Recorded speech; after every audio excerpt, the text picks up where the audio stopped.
Good morning. I'd like to welcome you and thank you for coming to our Memorial Day ceremony at the Veterans Memorial.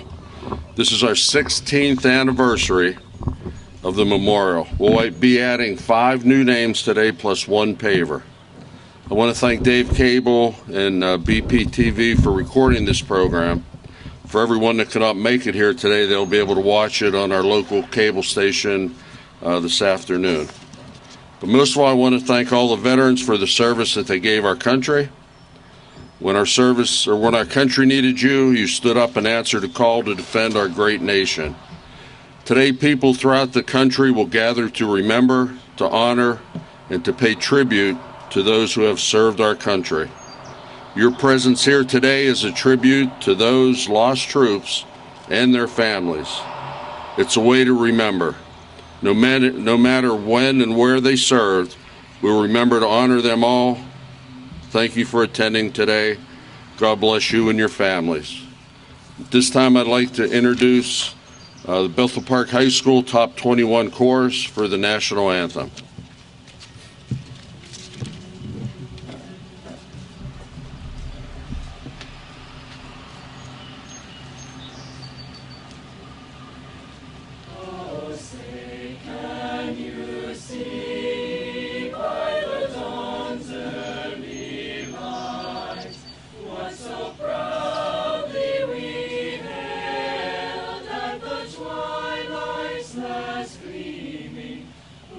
Stripes and bright stars through the perilous fight.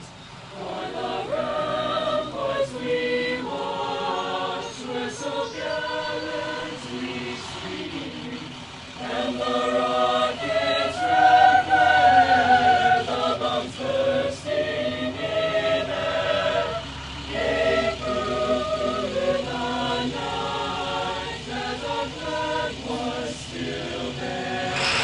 Oh, sing does that star-spangled banner yet wave, o'er the land of the brave and the home of love, of the brave.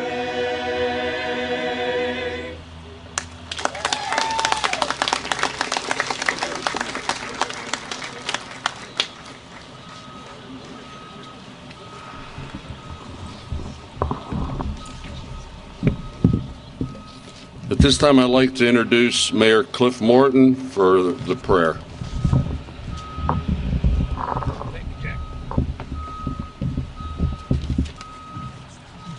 Morning, everyone. I guess you know that the Lord has blessed us today with this beautiful weather, and I'm sure we will enjoy it. To those veterans who are sitting back there or standing back there with your hats on at this time, we're going to have a prayer, so we ask you to uncover, and we'll do this. Dear Heavenly Father, we thank you for this beautiful Memorial Day and all the many blessings you have bestowed upon us. Today we gather to remember the many sacrifices our servicemen and women have made throughout the years that we may enjoy our freedom.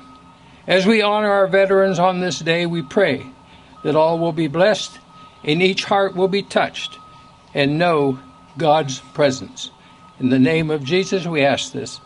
Amen. Amen. Cover. Thank you.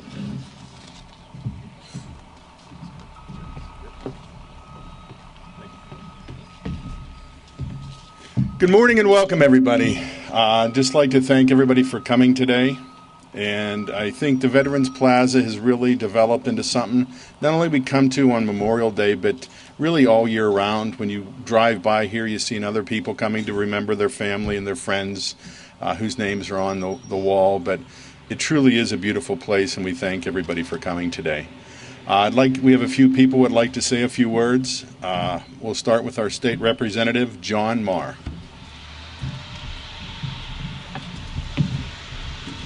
Good morning, Bethel Park, and thank you for being here this morning. What a great turnout, and it is so appropriate that this community has dedicated itself to remembering those who have served our nation.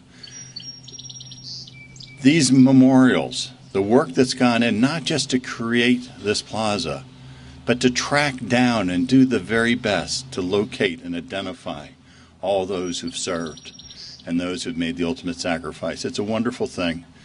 Thank you for being part of it. Thank you for remembering. And when we see our veteran friends today, let's thank them for what they've done. Thank you.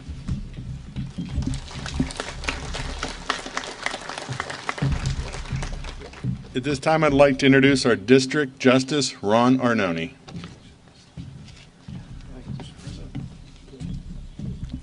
Thank you, Mr. President. Boy, as Representative Marr stated, what a wonderful turnout, what a beautiful day, and what a great job that the Veterans Memorial Committee did with the plaza and the beautiful shrubbery, and everything looks so nice.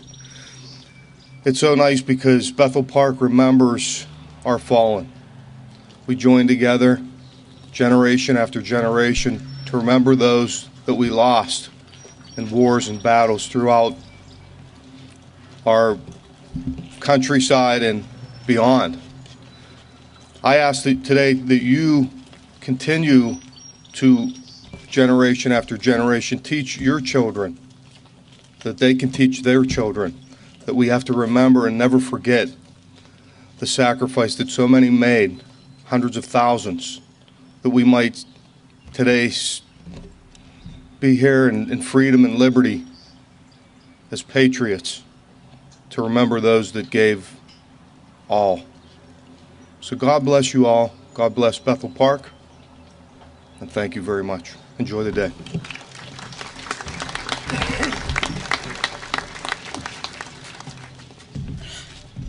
And from Congressman Murphy's office, John Stinner.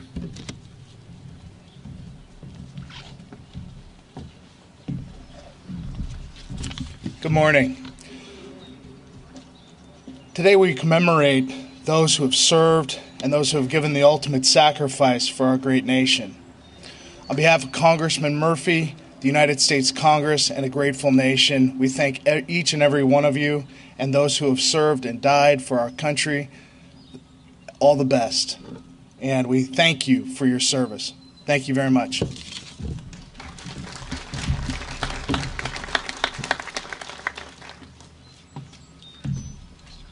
Okay, at this time, I'd like to introduce Sophia Riley Gossa and Mark Joseph O'Brien in singing of God Bless America.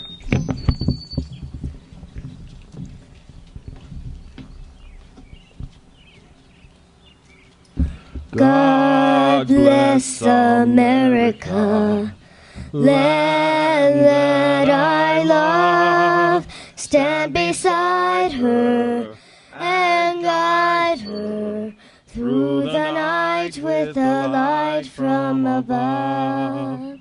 From the mountains to the prairies, to the oceans white with foam.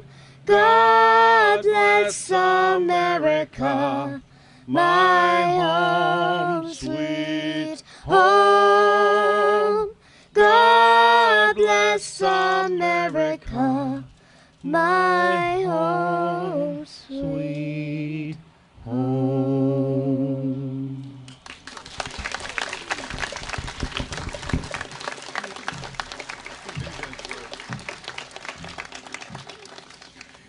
And now I'd like to call up our County Councilwoman, Sue Means.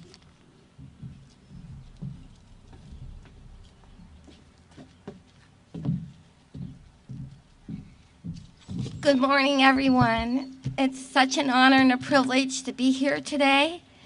And I just want to thank the Bethel Park Veterans Memorial Committee and the Bethel Park American Legion for bestowing a great honor on my father and our family today. For 90 years, my family has lived in Bethel Park. 5 generations have lived here.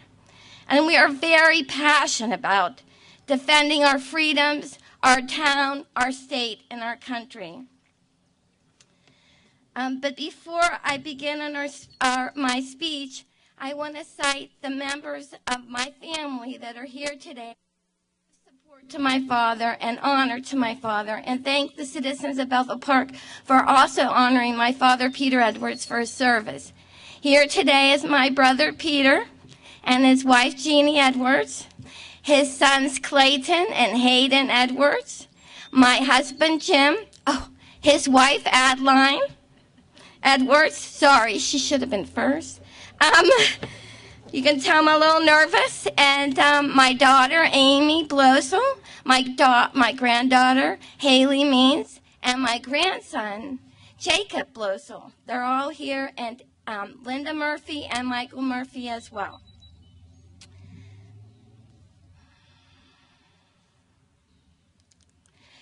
The founding fathers of our country were inspired by the words of Edmund Burke.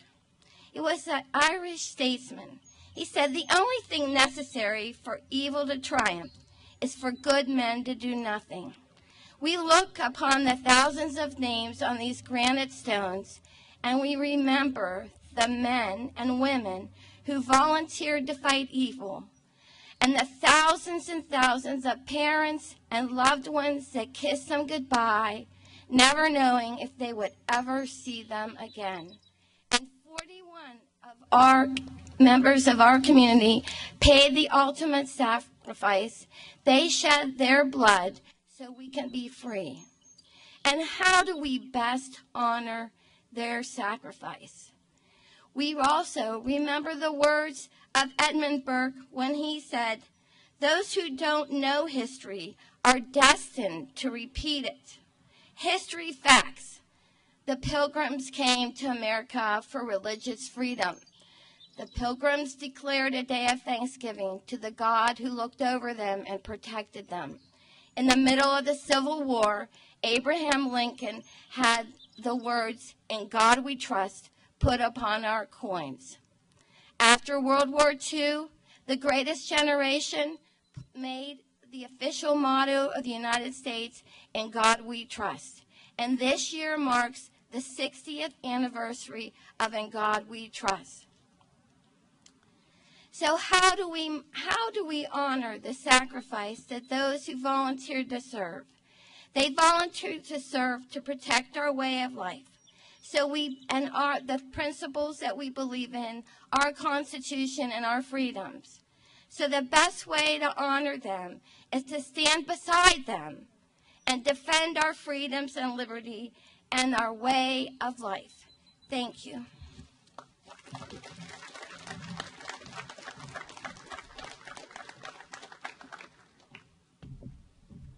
Now it's time for our introduction of the guest of honor, Peter S. Edwards, Jr. Good morning. It's my honor to introduce this morning on Memorial Day our guest speaker, Peter S. Edwards, Jr., better known to many of us as Pete. Peter Edwards is something of a Bethel Park institution, and it's most appropriate that he address us here today. Pete was born on January 2nd, 1921. His parents and younger brother Frank, who lived in Dormont and Brookline, and then moved to Bethel Park in 1926. That year, Pete's father, Pete Seddon Edwards Sr., started the Brookside Lumber and Supply Company that is known so well to us today, 90 years later. Pete Sr. also had a construction company that built many of the homes in Brookside Farms. Pete Jr. attended a one-room schoolhouse on Irishtown Road. In his school days, he was better known as Teddy and then Ted. During high school, Peter Jr. worked at Brookside Lumber. Pete graduated from Bethel Park High School in 1938. There were 47 students in his graduating class. Pete Jr. then attended Mercyburg's Academy and went to Colgate University, where he majored in economics. It was while at Colgate that Pete first went by the name of Pete as we know him today. On December 7th, 1941, while walking back from a class at Colgate, Pete was met by students telling him about the bombing at Pearl Harbor that had just occurred. Emotionally struck, Pete decided that he wanted to join the war effort and, was able to graduate one semester early, he enlisted in the U.S. Army Air Corps. Pete trained in Nashville, Montgomery, Alabama, Arkansas, Virginia, and Georgia. And in August of 1944, Pete was stationed in San Severo and Mondolfo, Italy. From September of 1944 to May of 1945, Pete flew 49 missions as a bomber escort in a P-51 Mustang. In February of 1945, Pete was promoted to first lieutenant. Before Pete entered the military service, he had surgery to correct a 3 times broken nose, a deviated septum. While undergoing the procedure at Presbyterian Hospital in Pittsburgh, he met Ruth Hay from Somerset. They dated and were married on March 17, 1944, in a chapel at Spencer Field in Monterey, Georgia, where he received his commission in wings. Following the war, Pete and his wife Ruth returned to Bethel Park and built a home on Meadowbrook Drive. Pete worked at Brookside Lumber, becoming the president in the early 50s. In 1957, he purchased an automotive distributorship and still acts as a consultant to the man who purchased it from him just last year. Since the 1980s, he has been the chairman of Brookside Lumber. Now at 95 years young, Pete still is active in the lumber company. In addition to his business presence, Pete had been an active member of the Bethel Park civic community, a longtime member of the Kiwanis Club. He served as president 3 times. He is a founding member of the Bethel Park Community Foundation. Pete served on the Bethel Park School District Bond Authority, including as its chairman. Pete was a member of the Bethel Park Planning and Zoning Commission for 5 years, including 2 as chairman. He was president of the Bethel Park Chamber of Commerce and an active member of the Bethel Presbyterian Church. Pete was recently elected as chairman of a chapter of the World War II Pilots Association. Last year, he received the Distinguished Contribution Award from the Bethel Park Athletic Hall of Fame for his many years as a director. Pete has also been blessed with a loving family, many of which are here today. He and his wife Ruth had 4 children.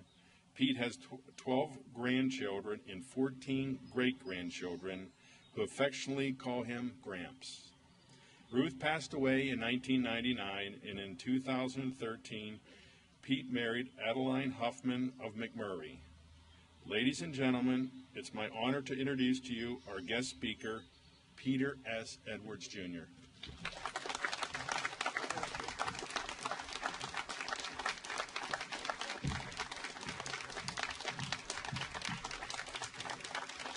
Morning, everybody. Patriotic citizens and fellow veterans. I feel very honored today to speak in behalf of the people that really we want to honor, of those who died in service to this country. I tried to memorize all this, but my brain doesn't work that good anymore, so you don't mind, I'm going to read a little bit of it, probably most of it.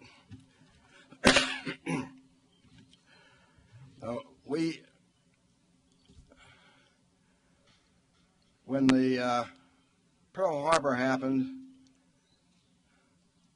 all my peers, they were upset as I was. They wanted to get in and give tributation to the Japanese and to the Germans for their atrocious acts, remembering Pearl Harbor, but the Bataan Death March, and the incessant bombing of London, the killing the citizens, and the atrocities to the Jewish faith. I'm not a hero, believe me. Just one of the millions who fought during that Great War. In World War II, it was not just the veterans who fought for our liberty. It was virtually everybody in the country. Women, heretofore not much seen in the workforce, went to factories, helped build airplanes, ships. They did work, some of it better than the men did. It was a great revelation to a lot, probably even to me. Even the kids went out and collected tinfoil, metal scraps, and so forth to contribute to the war effort. You know, the gasoline, butter, sugar, and many other things were rationed. With cars then that averaged 10 to 15 miles an hour, 4 gallons a week didn't go very far.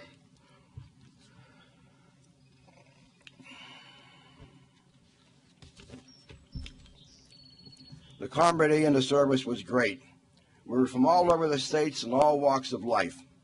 We were united, all working toward the same goal of defeating Hitler, Mussolini, and Tojo with their massive war machines, and then to return home to our loved ones. I don't believe there was any doubt in our minds about the outcome. It was not if, it was only when.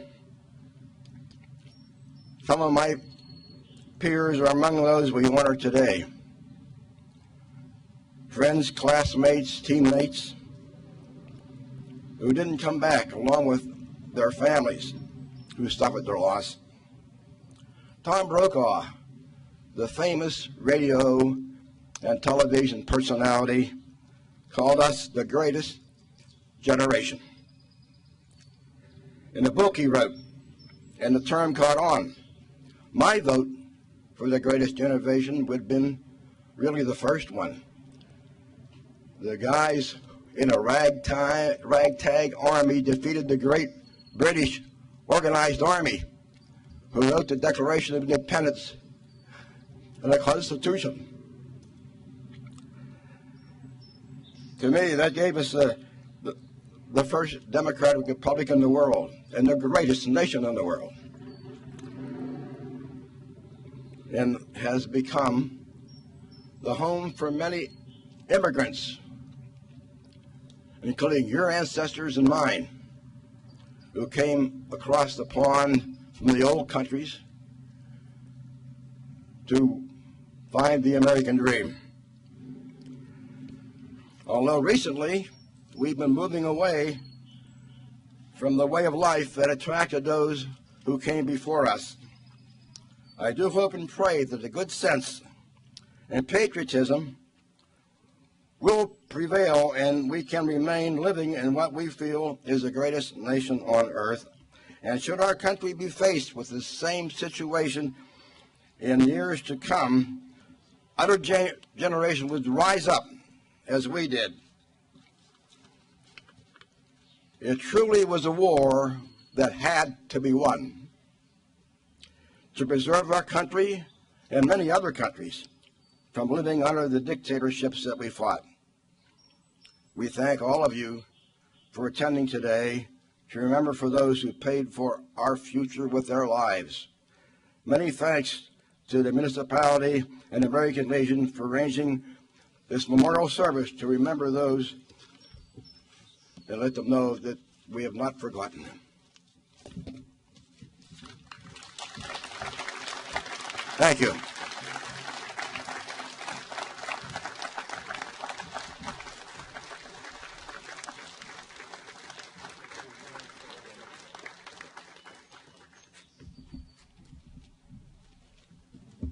Those were some very kind words, but he did make one mistake that I noted.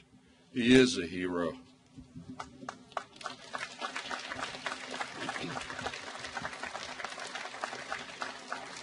At this time, I'd like to read the 5 new wall engravings for 2016. They are William Wilbur James Cable, United States Army. Harry J. Chemalinsky, United States Marine Corps. Samuel A. Connell, United States Navy. William M. Polonis, United States Army, and John Cedar, Jr., United States Navy. We also have one new paver, and that reads as follows: Joseph Chemalinsky, 1922 to 1948, dedicated to country and community. First Sergeant, U.S. Army, wounded combat veteran, World War II, 1940 to 1945, and patrolman, Bethel Park Police, killed in action, March 9th, 1948. Bethel Park honors its own. This time I'd like to introduce Mark O'Brien.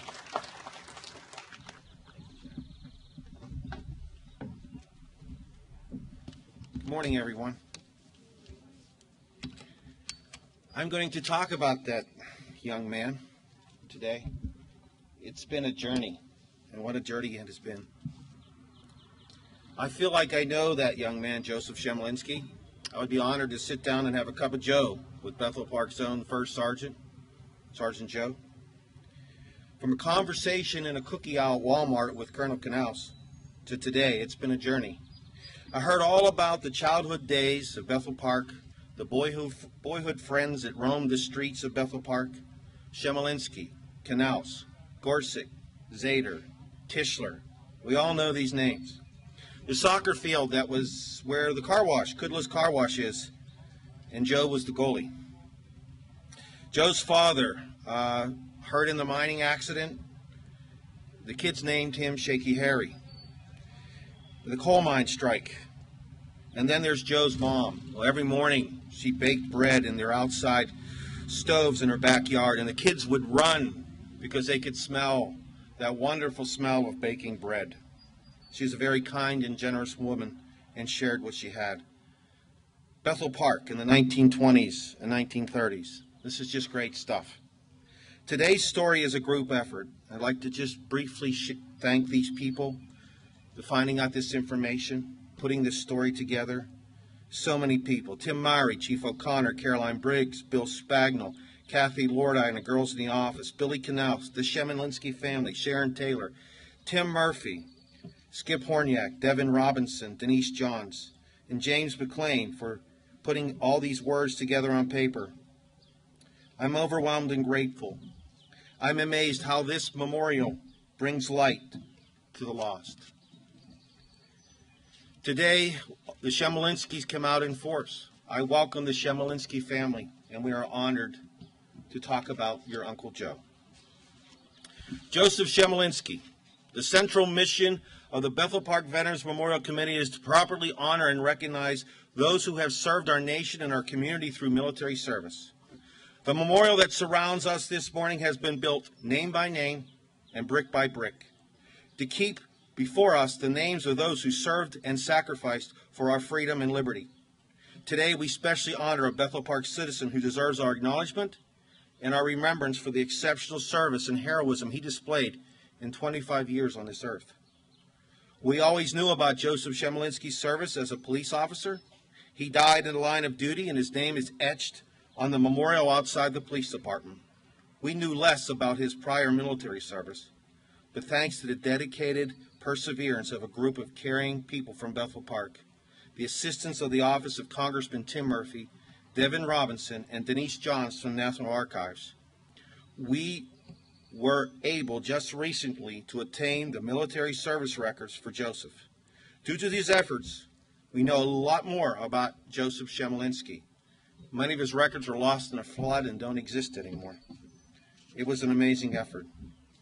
Joseph was born in 1922. He enlisted in the United States Army on October 14, 1940. He was regular Army and signed a 3-year enlistment during the height of the Second World War. He served in Company B of the 351st Regiment attached to the 88th Infantry Division. He obtained a rank of First Sergeant. Joseph's military records confirmed that his tour of duty included service in North Africa and in Rome Arno, north of Pennines, and the Po Valley campaigns in Italy, with 3 beach landings. Captured Germans proclaimed that the 88 fought like devils. The division eventually adopted the nickname the Blue Devils in reference to their blue soldier patches on their shoulders. From Naples through the Gustav Line, through the Gothic Line, and on to the Alps, they fought like blue devils in the mountains of Italy. The 351st played a major role in the fall of Rome. This is a campaign and part of the war that we don't really know or hear a whole lot about. We hear about France and we hear about the Pacific. If you got time sometime, Google the 88th Infantry in Italy. You'll be amazed what these men endured. Joseph was wounded on October 10th, 1944. His records, his general order records that would explain his badges and his Purple Heart and his Bronze Star have been lost. All we can do is look at where Joe was and what was happening. During this time, the Germans launched a counterattack against the 351st. It's described by history as savagery. The 351st counterattacked. Heavy fighting continued on the line towards the Po Valley.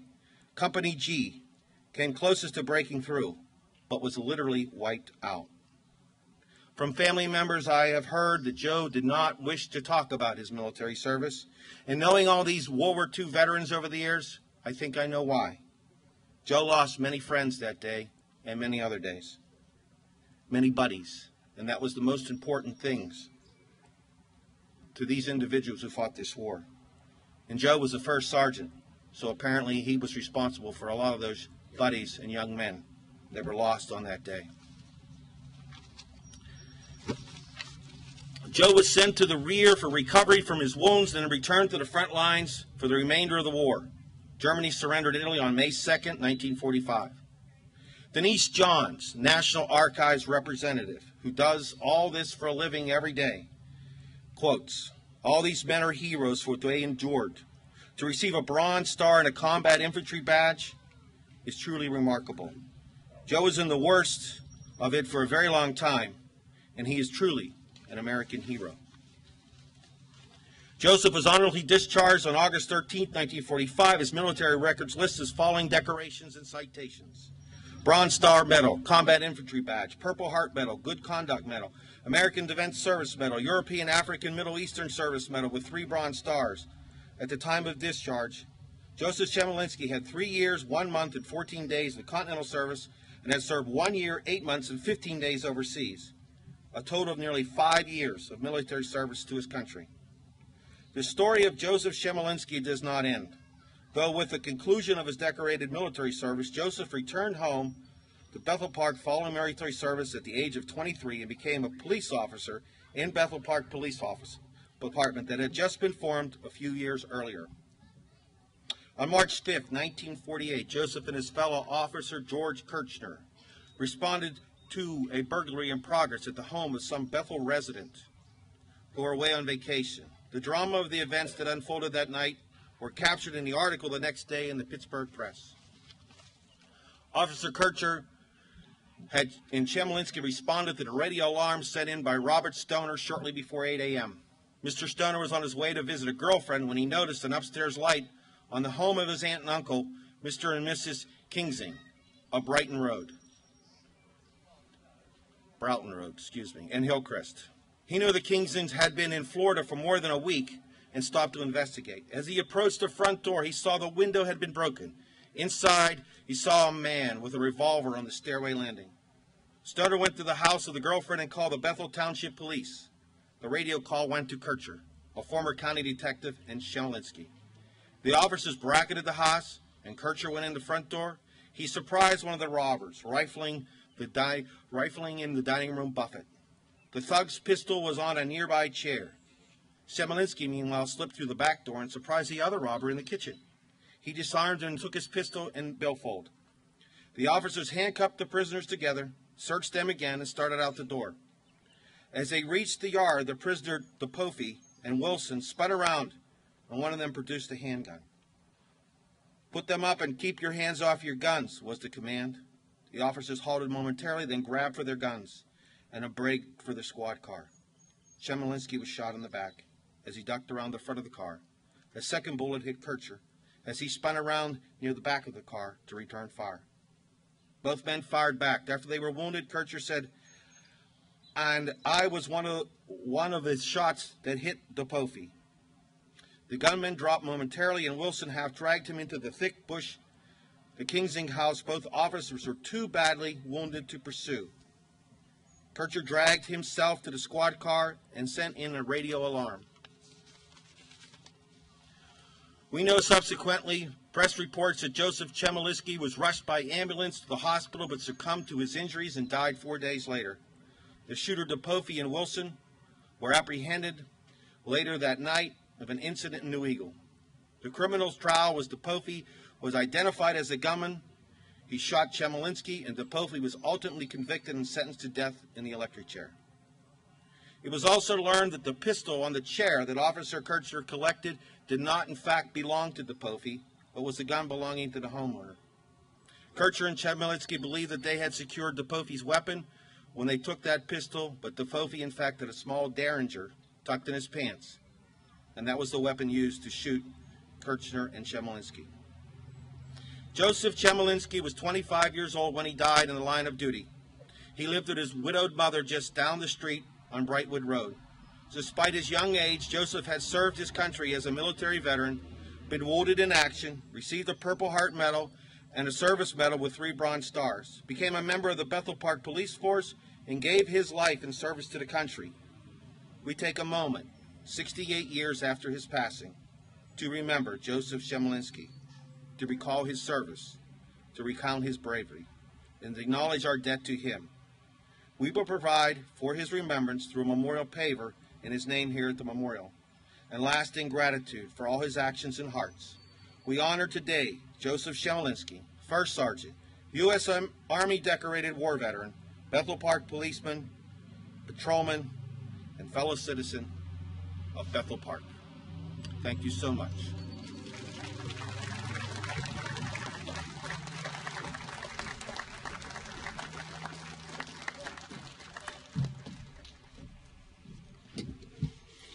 I forgot I was supposed to introduce somebody. I got emotionally charged here.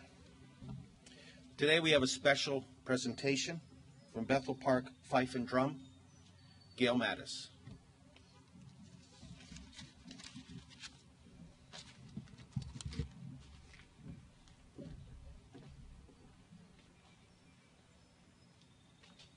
Good morning, everyone.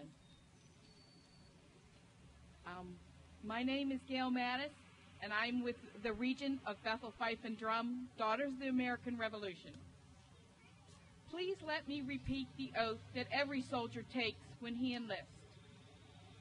I do solemnly swear that I will support and defend the Constitution of the United States against all enemies, foreign and domestic, that I will bear true faith and allegiance to the same, and I will obey the orders of the President of the United States and orders of officers appointed over me, according to regulations and the Uniform Code of Military Justice, so help me God.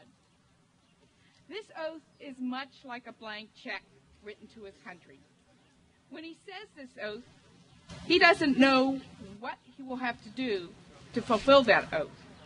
He may be ordered to serve in jungles or deserts, stateside or halfway around the world. However, he does what he must to fulfill that oath to protect our liberties and freedom. In some cases, with Russell Kurtz, the price is high. Army Sergeant Russell Kurtz died on February 11, 2007, serving during Operation Iraqi Freedom. He was 22 years old when an IED detonated near his vehicle during combat operations in Fallujah, Iraq. He was proudly serving his country under the oath he swore to uphold. Some say that it's the wind that keeps our flag flying, but I believe it is the spirit of men like Russell and those who gave their life that keeps our flag aloft. Please, Mr. and Mrs. Kurtz, come forward.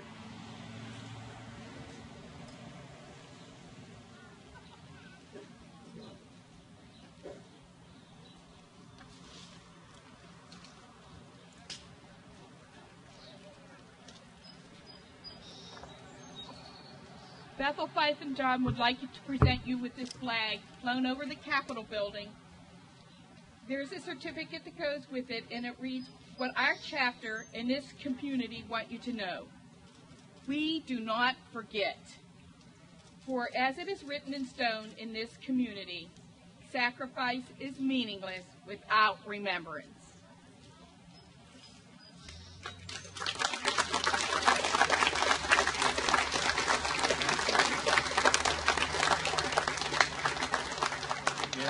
As has been said today, today is the day the spotlight shines on those who have fallen on the battlefield for our country. So, on behalf of our family, of those 41 soldiers going back to the Revolutionary War who have died for our country, and if I might also on behalf of the family of Army Special Forces Staff Sergeant Patrick Kutzbaugh, who, although is not a Bethel Park resident,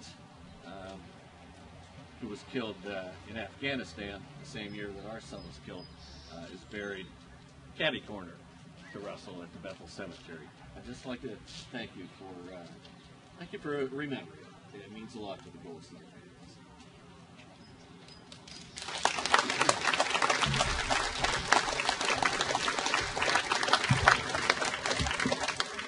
At this time, I would like to reintroduce Lieutenant Peter Edwards, Jr. for the reading of the names of Bethel Park's fallen heroes from the American Revolution through today.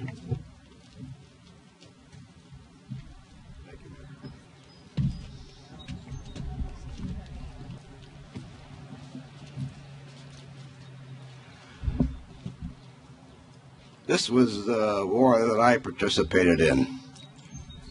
So I know a lot of the people on this list. Friends of mine, classmates, teammates. We look at the American Revolution.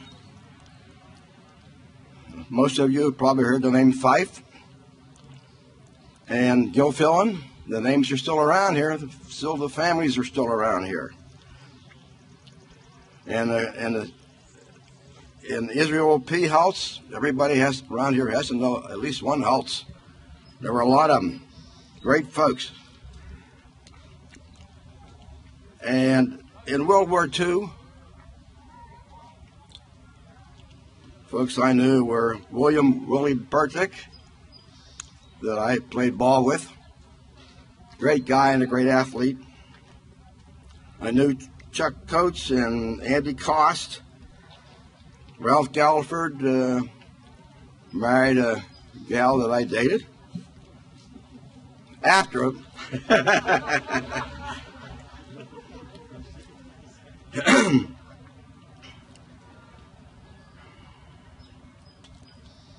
Bob Landau family, I knew a lot of those, and they were good friends of mine.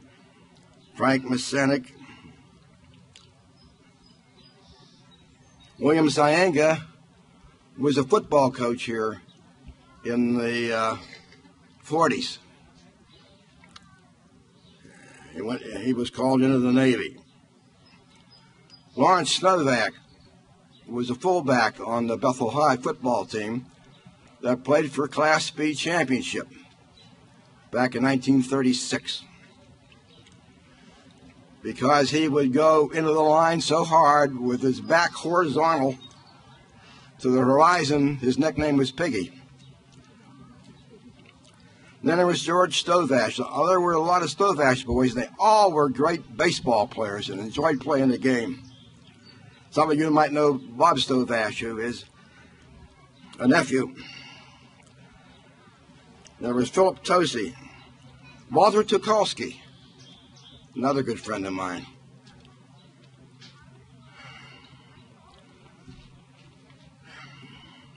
And during the Vietnam War, Leo John Kelly III, his father was a very good friend of mine. And all his peers and I, remarkable how he was so proud of his son and what happened to him. Let me read the names. From the American Revolutionary War, James Fife, Wilson McCully, Johnson Gilfillan. From the Civil War, Samuel Morgan Adams, David Crum, Israel P. House, David Forbes Morrow, James J.S. Phillips, Thomas C. Wilson. World War I, we only lost one guy in World War I. James R. Naylor. World War II, William Burtick, Charles Coates, Andy Cost, Frank J. Daly, Frank Francisco, Ralph Galliford, Richard G. Gates, Raymond Cagle, Gerald Knaus, Robert E. Landau, Frank Masenic, Earl Meadville, James Parker, Andrew Partika, Louis Puchnick, Ronald L. Robinson, William Syenga, Philip Tosi, Walter Tukolsky, Andrew Urbis and Jacob Urbis, August Vihar, and George Wasco. From the Vietnam War,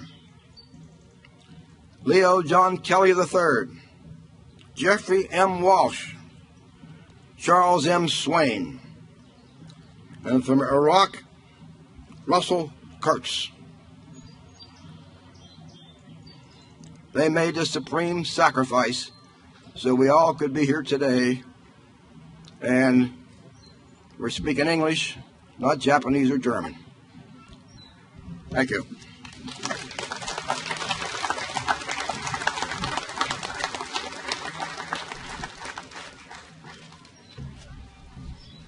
Okay, we're going to have one last musical performance from the Bethel Park High School Top 21.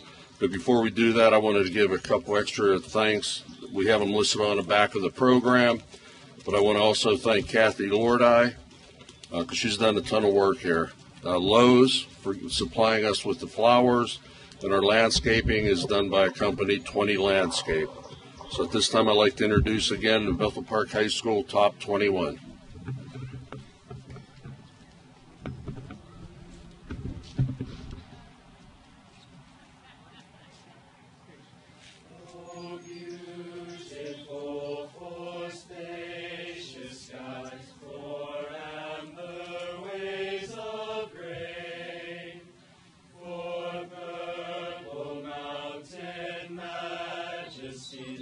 Above the fruited plain,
Thank you very much.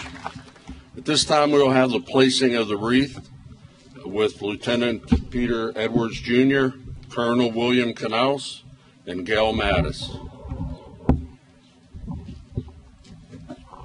That'll be followed by taps by the Bethel Park High School Band, and during taps, the flags will be lowered to half-mast to honor the servicemen and women by the Veterans Memorial Committee.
That concludes our service. Thank you all for attending, and enjoy the rest of your Memorial Day.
Things are pretty good since it always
those of you in Bethel Park that don't know me, I am Mr. Bold, one of the many stars here at Bethel Park TV, Channel 7.